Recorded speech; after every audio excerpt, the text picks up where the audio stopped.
Did you just put the ring on, or are you in the first few years of your marriage? Welcome to the First Year Marriage Show, a podcast dedicated to helping newlyweds navigate the first few years of marriage. My husband, Marcus, and I will be sharing marriage tips to help you build a strong foundation for your marriage. We believe having a strong foundation is essential to having a happy, healthy, and lasting marriage. We will also be learning from the experiences of awesome married couples who have been where you are today, taking from them lessons to help you build a strong foundation for the lasting marriage you desire. Take a deep breath, relax, learn, and enjoy the show. Welcome back to this week's episode of the First Year Marriage Show. I'm Ashley Kusi. We hope you all have had a great start to your new year. We're really excited to get in and dig in and get this year started.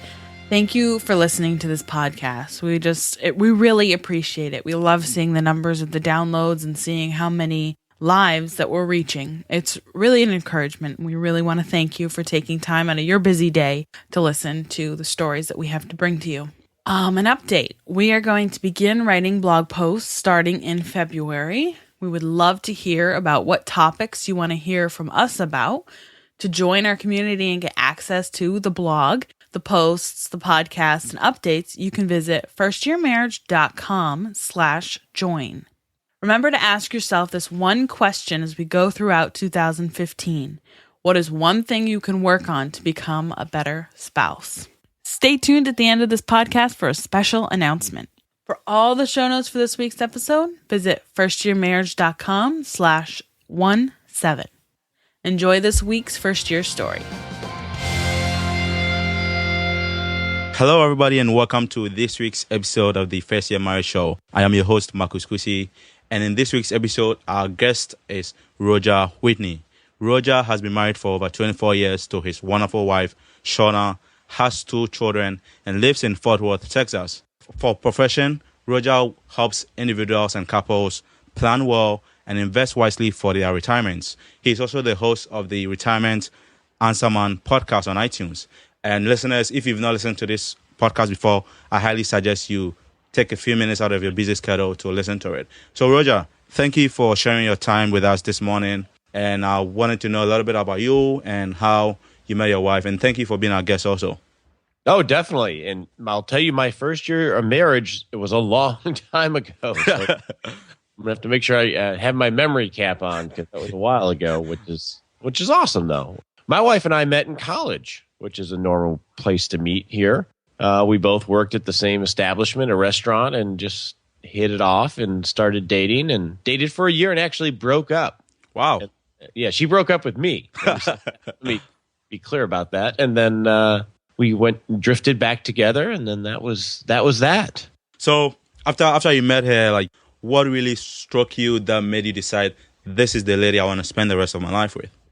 That's a great question. And for me, I'm a pretty casual guy. I don't take drama very well. And what attracted me to her, obviously she's a beautiful lady and her spirit's beautiful as well. And she's just a very relaxed lady. So when we started dating and we worked at the same establishment, so we would do social functions together.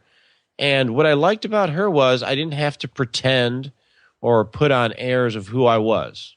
We just were able to go out and at that time in my life, I played pool. You know, your typical thing you do in college, you go to the restaurant bar and you play pool. And I used to tell my friends, she's just a lady I can go play pool and have a beer with and not worry about it. And that was probably the number one thing is I could just relax around her and not feel like I had to be somebody. That's very interesting because with my wife also, when I first met her, that was one of the things that we looked at each other because we were very open with each other, and that really helped us move forward with our relationship. Because I know with marriage, you're going to be living with someone, and if you're not real to the person and you're not honest, it just makes everything very, very difficult. It does. And you sort of, when you're younger, you feel like you're still figuring yourself out as well. And so it's easy to be attracted to someone that at first seems to be that right kind of match for you, but you realize that, you know, whether it's their higher maintenance in terms of the affirmation they need or the attention they need, or they're insecure about themselves, and you end up serving them rather than having it be a two-way street, and that can be hard. So during the first year, there will probably be one word or two words that when you look back, you can say, okay, this is how I'll describe our first year of marriage. How would you describe your first year of marriage in one or two words? In one or two words, Yeah. it was really a whirlwind. A whirlwind. Can you please expound on that for us? So for us, I was 23 and we got married. We moved in, established our home, which was an apartment at the time. And it was just, it was such a whirlwind because I had lived it. You're entering your adult world. So I married fairly young, or at 23, and I had never lived by myself outside of college. And so now I'm moving in with this person and we're establishing our household, and I'm sharing my closet, and I'm sharing my bed, and I'm sharing my kitchen. And it was just a whirlwind of change.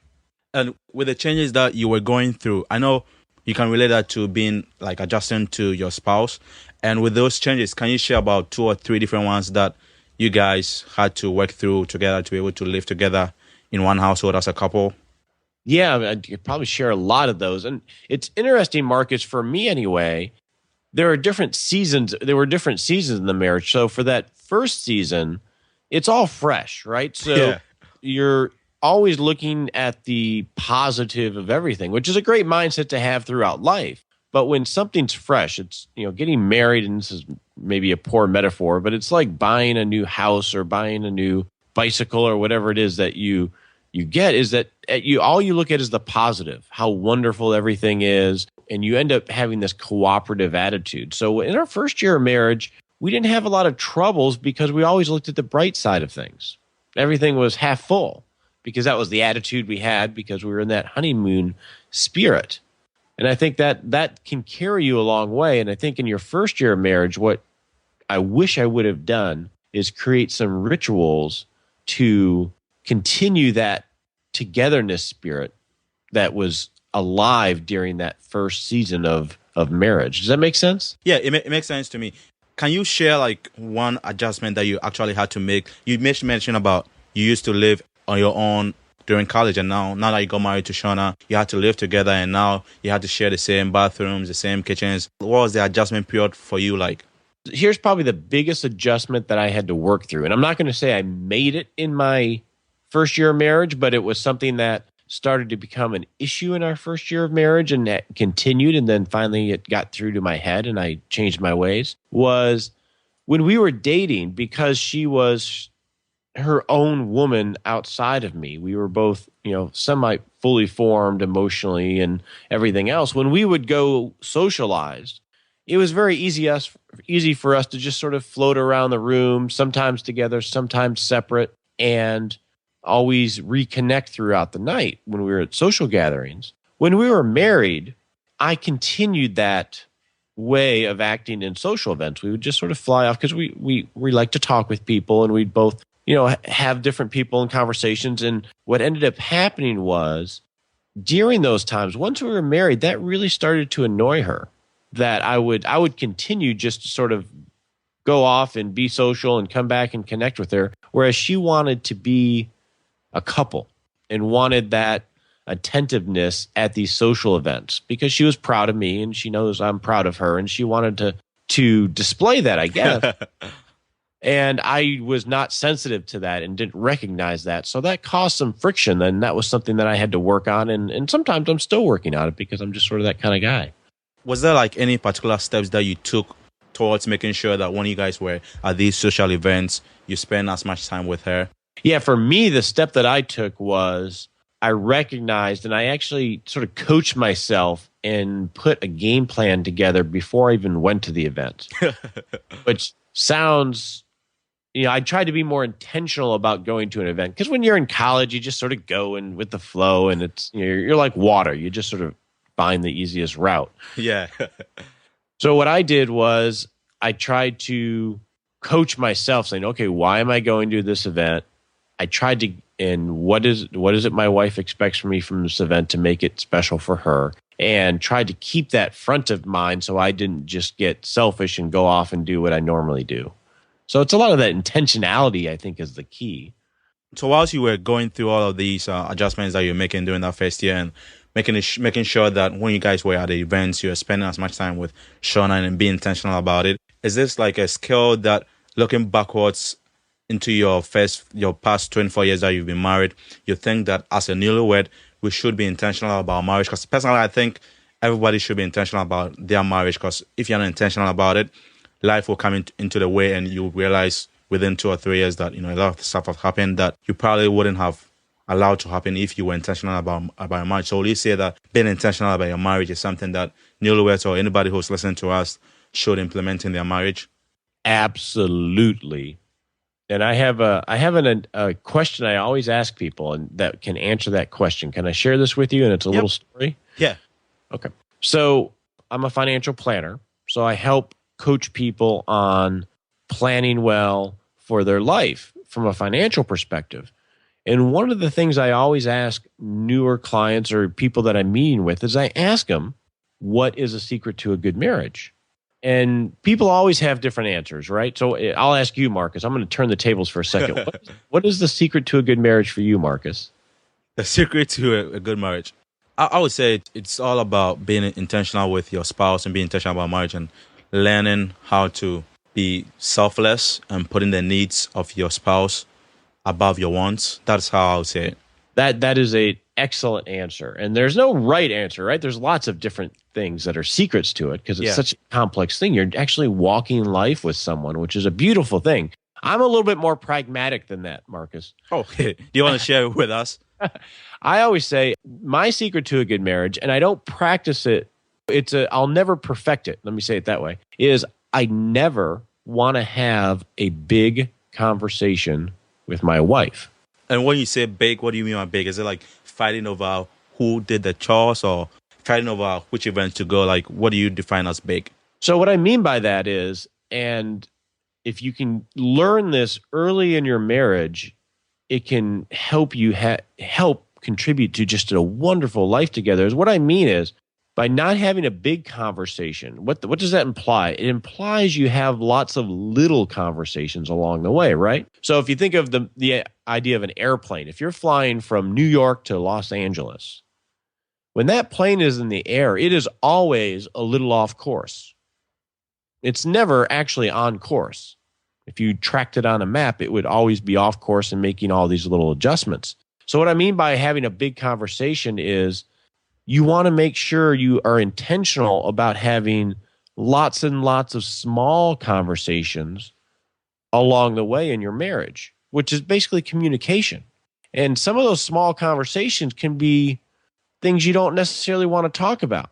It's easy to avoid little pains because, no, yes, I'll use, he left the toilet seat up again. It's no big deal. I won't mention it. Well, not mentioning things that are in the moment so you can course correct to make sure that you the two of you are walking hand in hand and you're on course. If you don't deal with those little pains and those little conversations, what will end up happening? And I've seen this with couples that I've counseled through divorces from a financial perspective, where they're getting divorced and they hate each other and they don't even know why they hate each other. And I think it's all the resentment that built up from these little annoyances or disrespectfulness that happened throughout the marriage that they never addressed when it was small. So by having lots of little conversations about money, about your morals, about your religion, about what you like for dinner or what you don't like for dinner, having little conversations that can be a little annoying at the time will really go a long way in helping you walk hand in hand so you don't drift apart and have these lives in your head of resentment or annoyances that are never addressed. Because what happens is those build up over time. Yeah, and then they explode. And then they become a big conversation, right? Yeah. So that's what I mean by big conversations. If I can have lots of little conversations to deal with things that are little annoyances and might cause a little bit of conflict on the short term, that's going to get it out there so we can course correct to make sure that we're walking hand in hand. That's what I think the secret is. Yeah. And it's hard to do. Yeah, it's very hard, very, very hard to do. But I know with intentionality, you can decide to spend at least X amount of minutes every day just sitting down to talk about the little things that, you've gone throughout the day and what you think your spouse can work on or improve, and what you think you can also work on or improve to be able to better your marriage together as a couple. Oh, definitely. Definitely. So after you guys got married, during the first year, how did you handle your money situation? Like, did you merge your finances, or did you have to have different bank accounts? Like, what did you actually do? That was simple, is because we merged it because we didn't have anything. We didn't have anything. That makes it a lot easier, right? Yeah. That's one of the beauties if you do get married a little younger, is that as an adult, we hadn't really fully formed ourselves in retrospect. At 23, you're still figuring out who you are in the world. So we formed ourselves together. So from a financial perspective, we merged all of our finances. We don't have individual accounts of any sort. And I think that is the best way to do it, because if you're really taking marriage seriously and you were intentional about choosing your mate and intentional about doing counseling or whatever it is to position yourself for success, it really is. That's who you're walking life with. I completely agree with you. And one of the things I tell newlyweds that I made is try to merge your finances, even if it's very difficult. I personally think because you two decided to spend a life together, you should put everything together and make it work for you guys. Yes, I would totally agree with that. Even if you're getting married a little bit later in life, maybe you do it in steps a little bit and there's some complications, but I still think it's the best practice. There's no hedging then, right? It's like Cortez scuttling the ships. You have no choice but to make it work. Yeah. During that first year, I know there are a lot of things that happen. Like, I cannot describe everything that would happen in anybody's first year of marriage. But I know there's times that you're going to have conflicts here and there. Can you share a conflict that you guys had together and how you were able to resolve them? One conflict that we have, and we still have it to an extent, is my wife is a very dedicated person, and she works very hard. And she finds a lot of value in that. And I find value in my work, but it's not where I find all of my value. And that's been a little bit of a conflict for us, just because she's so good at what she does and she loves what she does. And sometimes that can get out of balance. How we resolve that, I don't know if we did resolve it, other than she's more intentional and thinking about and understanding that she has that tendency to do that. Did you guys sit down to talk together and discuss it? Yes. And this is one of those things where I probably didn't have little conversations early on. Think of it this way. If you're married, you're two, separate individuals. Yeah. You're not going to change them. So a lot of it is, okay, I have to accept that they are certain ways, and you can communicate with them to have them understand and realize your difficulties with whatever it is that they're doing. But at the end of the day, you're not going to change them. So it's as much of communicating your concerns to them as it is changing how you think about it. Yeah, because that's really the only thing that you can change. That's definitely true. And I personally believe in that also, because you cannot change anybody in this world. The best person that can change is yourself. You can only help someone change if they are willing to change. Yeah. So when we had our biggest conflicts, and this isn't our first year of marriage, but this might be instructive. Yeah. If it's very informational, I want to know about it. So we had a lot of resentment build up in our marriage because we didn't have the right little conversations on the front end to express those things that were annoying us or hurt us or anything else. And what ended up happening was that resentment had built up so much in each of our minds that we almost lost our marriage. Wow. It was to the point of somebody's moving out. And what saved it, beyond God speaking into both of us and giving us the strength to work through it, was focusing on yourself and making sure you have your own identity. So one of the big risks in getting married younger, when I say younger, I mean 25 or younger, maybe even 27 or younger, which makes me feel really old. But one of the biggest risks is that you don't fully form who you are separate from that person that you're walking life with. Yes, you're a union and you're joining together. But what I realized from going through this huge difficulty of almost losing my marriage, one of the beautiful things that came out of it was I established, because I was forced to, my own personal identity separate from her. And that was really important because that allowed me to be more of a man and a person, which meant I had a lot more to give to her because I had my own identity outside of the two of us. And I think that's important on the front end to realize is you want to make sure you have your own identity. It isn't just John and Julie always. John is a separate person, and he needs to have his own separate identity and things that he does and values outside. And so does Julie. And that brings two stronger people to the union. This is what I am getting out of what you're saying right now. Basically, it's about merging your differences to work together for the good of your marriage. Exactly. Yeah. Exactly. And always focusing on by having that separate identity, that means you can focus on being for me, the best husband I can be, even if I don't think they're working on being the best spouse from time to time, because we all go through seasons where we're a little bit more selfish and everything else. Yeah, we all human. So that selfish attitude is still inward within us. We just have to make sure we limit it in certain areas of our lives, because you cannot be selfish all the time. Well, what ends up happening is you end up getting this attitude of, why doesn't she fix that? Why doesn't she say that to me? Why doesn't she do that?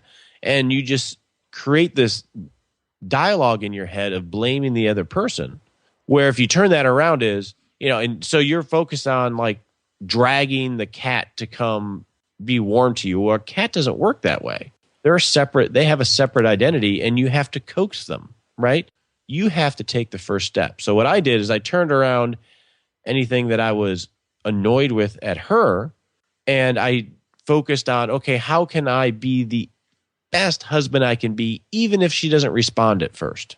Yeah. And then have the determination to stick with that, and then that will warm them up, because you have pride involved in everything else, and she's done the same thing for me as well when my pride gets the best of me. And you need someone to hold out that olive branch, and when there are conflicts, and it needs to be you always. Yeah, just to give a little analogy, it's basically just being on the same team, playing, let's say, long tennis together, and you're looking out for the best interest for your spouse. So you're doing everything you can to help them become better. And if you are better, naturally they will learn from you and even be better than you. Yeah. If you use a tennis analogy, if they have a bad backhand, every time they screw up their backhand, don't look at them with a mean look and say, "What the heck's going on?" Adjust your game to help them, and so you can have a better game as a team. Yeah. So during your first year that you guys were married, did you have any exciting or funny moments done when you guys look up to right now? You always smile and laugh and maybe probably share a joke about it. When we were in our first year of marriage, I was training in karate, and I was younger, and I would just do a bunch of stuff around the house. And this is funny because we laughed about this the other day. It's funny, and she was mad at me at the time, but I always just sort of play karate on her, and I kicked her once a little too hard, and she was not very happy. It was in the kitchen of our small apartment, so I got a little overzealous in my play karate. And I didn't bruise her. It wasn't abuse or anything. So that's probably the one thing that we talk about a lot in that first year. You guys have been married for over 24 years. What are some of the things you do together to grow together as a married couple, so you don't wake up one day and think you've grown apart? It goes back to that intentionality that you were talking about, Marcus, and that's we kiss each other every day. We acknowledge each other every day in terms of actually having a conversation. It's amazing, especially when the kids come into the picture, how you can truly live a life as roommates. Yeah. And not as husband and wife, because you're so busy and your mind is in the middle of your day all the time. And it's always about you, because you're thinking of what I have to do or what I did and what's coming up next. And you forget just to take a breath and look at them in the eye and talk to them. I definitely can relate with that, because when we had our first daughter, all our attention just moved from being focused on each other towards helping our daughter. And we realized, I think a few months or few weeks into having our daughter, we realized that we were just focusing on helping our daughter instead of focusing on our marriage and focused on each other. Because I know if we just focus on our daughter, we'll just be focused on the kids as they grow, and that will bring a big gap between us as the years go by. And we realized that instead of focusing just on our kids, focusing on each other, we're able to help the kids and help our baby also with her life and being introduced to this whole new environment. Yeah, and I think two very simple things you can do is one is touch, right? And if you come home or she comes home and the other is stressed or freaked out, is just put your hand on their shoulder or hold their hand. It doesn't have to. It can be the slightest thing, and those types of things go so far. And the second thing you can do is, and this is true if you've ever spoke, in terms of public speaking is. No, I haven't. This is something that I had to work with in our marriage was bring your own energy. Because a lot of times what happens, and this works with public speaking too, is you don't want to feed off the energy of the crowd because you don't know what that energy is going to be, right? So if you come home and let's say your spouse had a very hard day, stressed day, whether it was at work or with the kids or whatever, I can recall coming home and then being in a good mood and having my whole attitude changed by feeling that mood or sense in the home when I walked in the door. So what you need to do is you need to develop the attitude. No, I'm bringing the energy. So if I'm in a good mood and I'm bringing the energy, if my spouse happens to be in a funk or dealing with something that's really stressful, I'm keeping my energy level where it is and going to slowly try to bring her up to my positive energy rather than me just, because it's very easy just to go down to the, oh crap, this is going on, and then you get yourself into the same energy. And it's the same thing when you're public speaking is you want to bring your own energy and emit that regardless of what the energy of the room is. Thank you for sharing that insight. I personally didn't know about that, but you sharing it is something that I'm going to apply in our marriage also. What are some of the resources or programs that has impacted your marriage as you guys have been married for the past 24 years? Well, outside of church, which is always a good thing, is probably the best thing. And I don't know if it's a resource or not, but it's a good resource. It's a good resource. It's Yeah. a great. This is something you need to be extremely intentional about, not just with your marriage, but with everything. Is don't surround yourself with negative influences because you're going to. It goes back to that energy discussion. You're going to if you surround yourself with husbands that all they do is complain about their wives or about their work and about their kids or everything else, you're going to slowly become them, and it will happen with a slow decay of time, and you'll never notice it. And it's the same with work as well. It's the same with everything. You need to surround yourself with the type of people that inspire you to be the best version of you, and in this case, the best husband or the best wife. And you need to actively limit your time with people that drain that from you. Yeah, it's funny how like the environment plays a big role in our lives, even though we tend to naturally not think about it. But after a few years that I've been on my own personal journey and being with Ashley, I've realized a lot about how the environment that you were raised in or the environment that you're around at a particular point in time really shapes you into what you're going to think and what you're going to do and how you're going to behave around people also. It's an aha moment because you don't realize that it's happening. Yeah. You really don't. And that can really define your life if you don't let it. So that's what I tell my kids all the time. If you ask them, it's like, you got to surround yourself with people that inspire you to be better because that's who you're going to be like, whoever you hang out with the most. Yeah, that's definitely true. And I completely agree with that. Before we end with your story, is there any one lesson or advice that you wish you had known either during your first year of marriage or before you got married? I wish I would have really understood what we talked about is being intentional about those little conversations and dealing with issues when they were really small.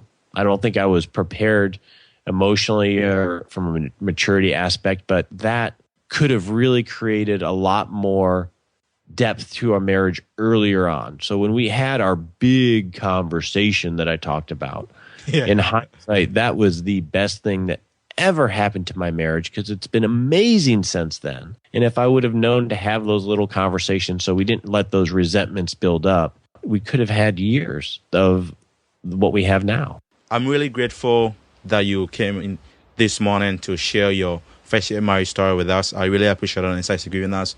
And I personally have taken some insights I'll be applying in my marriage also to improve our relationship. Before we let you go, I know some of our listeners might want to say thank you to you and want to know a little bit about your journey in terms of what you're doing with your podcast and how best they can connect with you. So this is a moment for you to share with us how best we can connect with you and say thank you to you, and also let us know about some of the projects that you're working on that you believe would also help us in our lives also. Yeah, I have a blog at rogerwhitney.com, and you mentioned the podcast, The Retirement Answer Man, which if you're in your first year marriage may seem like it's a million miles away, yeah, which it is, but that's okay. But really the central message of everything I podcast about or blog about is about how to have little conversations about money. So I think regardless of where you're at in your journey, and I think as even if you're in your first year of marriage and you're young, learning how to have these little conversations about money can be really powerful. So I think there might be some value there. And I will answer any personal finance or retirement question that you have. And you can just go to rogerwhitney.com, and I have a You Ask, I Answer. And I don't give advice because I don't know the people that are answering the questions, but I can direct them to great resources to find the answer they're looking for. Thank you, Roger, for coming on today to share your experience with us. I really appreciate you spending time with us and giving us a lot of insights and things to ponder over as we try to navigate our married lives and improve ourselves to become better husbands and better wives. So thank you very much again for coming to share your story with us. Thank you, Marcus. Have a great 2015. You too.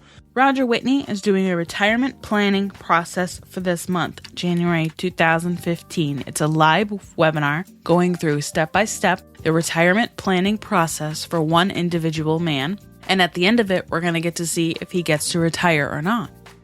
If you want to get access to this, you can visit rogerwhitney.com/RPL. Links are in the show notes.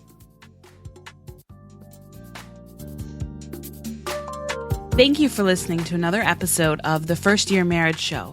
To submit a question, feedback, or suggestions for the podcast, visit firstyearmarriage.com/feedback. Apply what you've learned today and build a strong foundation for the happy, healthy, and lasting marriage you desire. Enjoy your marriage. Enjoy your life.